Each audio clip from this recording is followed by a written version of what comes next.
আসসালামু আলাইকুম guys, how are you? আশা করি সকলে অনেক ভালো আছে। আজকে আমরা যে বিষয়টি নিয়ে কথা বলবো সেটা হলো ফেসবুক কন্টেন্ট মনিটাইজেশন পলিসি ইস্যুটা নিয়ে। ঠিক আছে, দেখেন, এই সমস্যাটা কেউ ফেস করে নাই, খুব কম সংখ্যক লোকই আছে যে এটা ফেস করে নাই। কিছু সংখ্যক মানুষ আছে যারা মনে করেন না আগে সমস্যায় পড়ছে, নেক্সট টাইমে কি কি সমস্যা ছিল এই সমস্যাগুলো ওরা এড়িয়ে চলতে পারছে। ঠিক আছে, হয়তো অন্যের ভিডিও কপি করে নাই, উল্টা পাল্টা কোনো পিকচার আপলোড দেয় নাই, এক পিকচার দুইবার আপলোড দেয় নাই, মানে এরকম জিনিসগুলো যারা মেনটেন করে চলতে পারছে পেজের মধ্যে, তারাই শুধু ডিরেক্টলি আপনার মনিটাইজেশন পাওয়ার পরে ওরা আর্নিং করতে পারছে। ঠিক আছে, আর আমাদের মতো যারা নতুন আছে, আমরা বিভিন্নভাবে বিভিন্ন ভিডিও নিচ্ছি, করছি, যেভাবে আর কি নেওয়ার পরে আমরা দেখা গেল 5,000 ফলোয়ার পুরো করছি, 60,000 মিনিট ওয়াচ টাইম পুরো করছি, সবগুলো মোটামুটি ফিল আপ হইলে কিন্তু এই জায়গায় এই মনিটাইজেশনের যে টিক মার্কটা সেটা আসতেছে না। সো এটার জন্য আমাদের কি কি করণীয়, কি কি করতে হবে সেটা নিয়ে আজকে বিস্তারিত আলাপ করব। তো চলুন আমরা মূল ভিডিওতে চলে যাই। যে ফেসবুক অফিসিয়াল পেজ আছে সেই পেজটাতে আমরা চলে যাই। ঠিক আছে,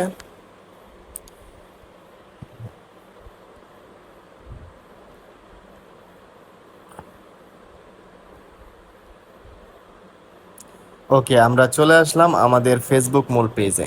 যারা পেজ ইউজ করেন তারা তো পেজ, যারা মনে করেন না যে প্রোফাইল ইউজ করেন প্রোফাইল, আসার পরে আপনারা এই যে প্রফেশনাল যে ড্যাশবোর্ডটা আছে, প্রফেশনাল ড্যাশবোর্ডে একটা ক্লিক করবেন। ঠিক আছে, এটাতে ক্লিক করার পরে আমরা স্ক্রলিং করে একটু নিচে যাব, নিচে যাওয়ার পরে পেজ রিকমেন্ডেশন একটা অপশন আছে, এটাতে একটা ক্লিক করব। ঠিক আছে, এটাতে ক্লিক করার পরে পেজ স্ট্যাটাস একটা অপশন আছে, আমরা আগে চেক দিব। ঠিক আছে, যে আমাদের পেজটাতে কোনো সমস্যা, কি কি সমস্যা আছে, মানে যে হালকা পাতলা যে সমস্যাগুলো আছে, এই সমস্যাগুলো যদি থাকে তাহলে কোনো সমস্যা নেই, অবশ্যই 2 দিন আগে আর পরে ফেসবুক কিন্তু মনিটাইজেশন দিবে, কোনো টেনশনের কারণে। ঠিক আছে, এই জিনিসগুলো আমরা আগে চেক দিয়ে নিই। তার জন্য আমরা কি করব, ফেসবুক স্ট্যাটাসে চলে যাব। স্ট্যাটাসে যাওয়ার পরে দেখেন এই জায়গার মধ্যে কিন্তু পেজের নিচে কিন্তু টিক মার্ক আছে, তার মানে কি আপনার তেমন কোনো সমস্যা নেই। ফেসবুক আপনার পেজ অলসো গুড হেলথি, কোনো সমস্যা নেই, সব দিক দিয়ে সব কিছু একদম 100% আছে। ঠিক আছে, দেখার পর আমরা কি করব, নিচে যে দেখেন একটা মনিটাইজেশন একটা অপশন আছে, এটাতে একটা ক্লিক করব। এটাতে ক্লিক করার পরে দেখেন আমার অলরেডি 2টা কিন্তু ফিল আপ হয়েছে। ঠিক আছে, আপনাদের কয়টা হয়েছে বলতে পারি না, আমার 2টা অলরেডি অ্যাপ্রুভ হয়ে গেছে, আর বাকিগুলো হবে ইনশাল্লাহ। ঠিক আছে, তো এদিক দিয়ে মোটামুটি কোনো সমস্যা নাই, সব কিছু ঠিক আছে। এই যে উপরে এটা আছে, এইগুলা সেট আপ অপশন অতি শীঘ্রই দিয়ে দিবে ইনশাল্লাহ, আশা করি। তো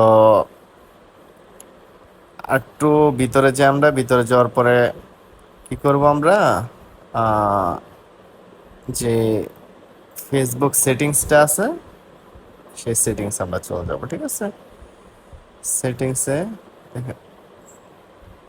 হেল্প সাপোর্ট। ঠিক আছে, হেল্প সাপোর্টে যে আমরা কি করব, এই জায়গার মধ্যে যে সাপোর্ট ইনবক্সে একটা ক্লিক করব।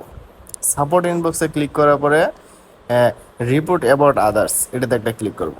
ক্লিক করার পরে দেখেন এই জায়গার মধ্যে টিক মার্ক আছে, তার মানে কোনো সমস্যা না। আপনার পেজেও যদি টিক মার্ক থাকে কোনো সমস্যা নেই, কোনো টেনশনের কারণ না। 2 দিন আগের পর আপনার ফেসবুক অবশ্যই আপনার মনিটাইজেশন হবে। ঠিক আছে, হয়তো একটু লেট হবে।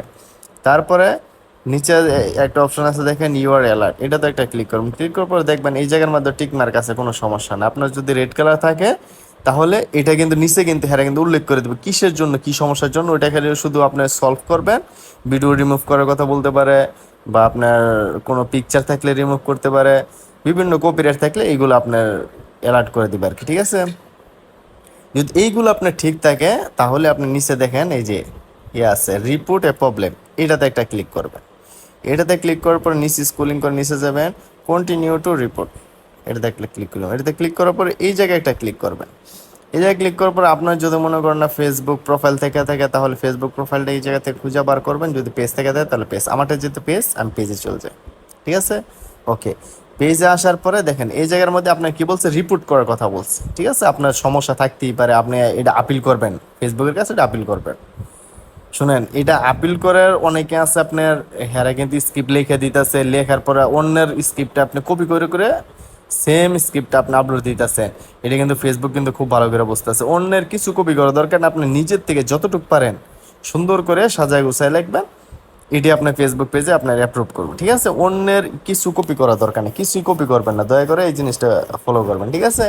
দেখার পরে এই যে ট্যাগ স্ক্রিনশট, ঠিক আছে, এই জায়গাতে যাবে। স্ক্রিনশটে যাওয়ার পরে আপনার মূল যে ইয়াটা আছে এটার একটা স্ক্রিনশট নেবেন, এই যে ট্যাগ স্ক্রিনশট, এই জায়গায় একটা স্ক্রিনশট এসে পড়ছে। আরেকটা স্ক্রিনশট নেবেন হচ্ছে আপনার এই যে ভিউ টুলস, এই জায়গায় যাবেন। যাওয়ার পরে আপনি আবার স্ক্রলিং করে নিচে আসবেন, এই যে মনিটাইজেশন নামে যে অপশনটা আছে এই জায়গায় আসবেন। আসার পরে এই যে এই জায়গায় একটা ক্লিক করবেন, ক্লিক করার পর নিচে যাবেন, ঠিক আছে? নিচে যাওয়ার পরে এই জায়গার আরেকটা স্ক্রিনশট নেবেন, এই যে দুইটা স্ক্রিনশট হয়ে গেছে।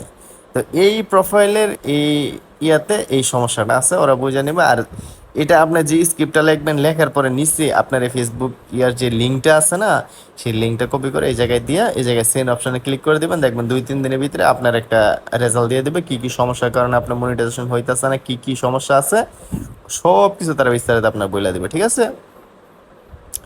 তো আজকের ভিডিওতে এই পর্যন্ত। তো নেক্সট ভিডিও পাওয়ার জন্য অপেক্ষা করেন, ইনশাল্লাহ নেক্সট ভিডিও নিয়ে আসবো আরও বেটার কিছু দেওয়ার জন্য। আজকে এই পর্যন্ত, আল্লাহ হাফেজ।